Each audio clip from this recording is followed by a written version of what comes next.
नांदुरात शिवसेनेचा राडा, अधिकारी कोंडले. शिवसेनेचे अधिकाऱ्यांना कोंडीत पकडले. रोजगार हमी योजनेत गरिबांची कामे होत नसल्याने संतप्त शिवसैनिकांनी थेट पंचायत समिती गाठली आणि अधिकाऱ्यांना कार्यालयातच कोंडलं.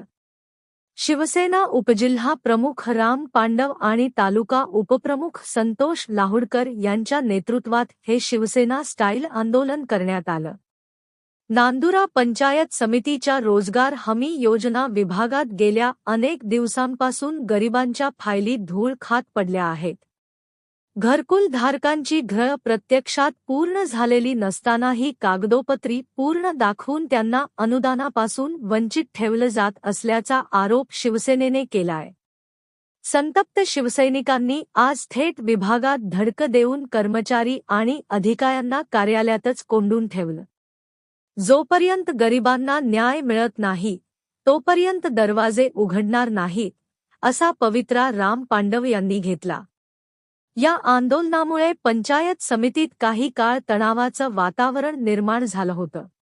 घरकुलसह रोजगार हमीच्या इतर प्रश्नांवर तातडीने मार्ग काढा, अशी मागणी शिवसेनेने केली आहे. प्रशासन यावर काय भूमिका घेतं हे पाहणं महत्त्वाचं ठरेल.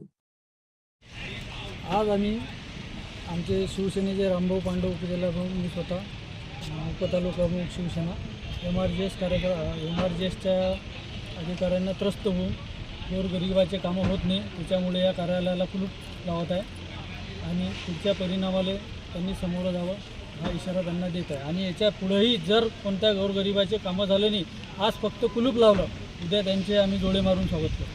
कुलूप आता तुम्ही दिवसा ढवळ्या या कार्यालयाला कुलूप लावले, आतमध्ये कोण आहे?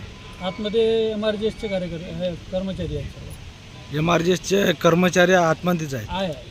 त्यांना आम्ही आता बाहेर निघू देत नाही. बरं, आता कुठपर्यंत त्यांना तिच्यात ठेवायचं आहे? जोपर्यंत गोरगरिबाच्या कामाचं मार्गी लागत नाही आणि ते जिम्मेदारी घेत नाही तोपर्यंत आम्ही, आणि BDO साहेबाचं जोपर्यंत आम्हाला स्वतः लेखी देत नाही तोपर्यंत आम्ही हे उघडणार नाही. आपल्या नांदुरा तालुक्यातील देवीदास तुकाराम लाऊडकर पोटळी या लाभार्थ्याचा घरकुल आलेला आहे.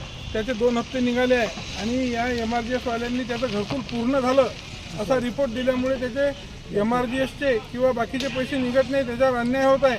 आणि हे जे काम आहे हे यांनी काम चुकारपणानं म्हणा किंवा कुठली काळजी न घेता हलगर्जीमुळे केलेलं आहे. त्याच्यामुळे त्याच्या लाभार्थ्याचं नुकसान झालं, त्याची भरपाई कोण देणार? असे बरेचसे लाभार्थी आहे जे याच्या नुकसान होत आहे. एक माणूस सांगता काही संप होता, काही होतं, त्या संपाचा आणि याचा सामान्य नागरिकाला काय घेणं देणं आहे? माझं असं मत आहे की या लोकांनी ते लवकरात लवकर दुरुस्त करावं, लोकांना न्याय द्या. आधीच ते याचे 3-3, 4-4 महिने पैसे येत नाही MRGSचे. हे लवकरात लवकर हे करा, नाही तर याच्यापेक्षा मोठं आंदोलन करण्यात येईल. त्याला सर्वस्वी शासन जबाबदार राहील.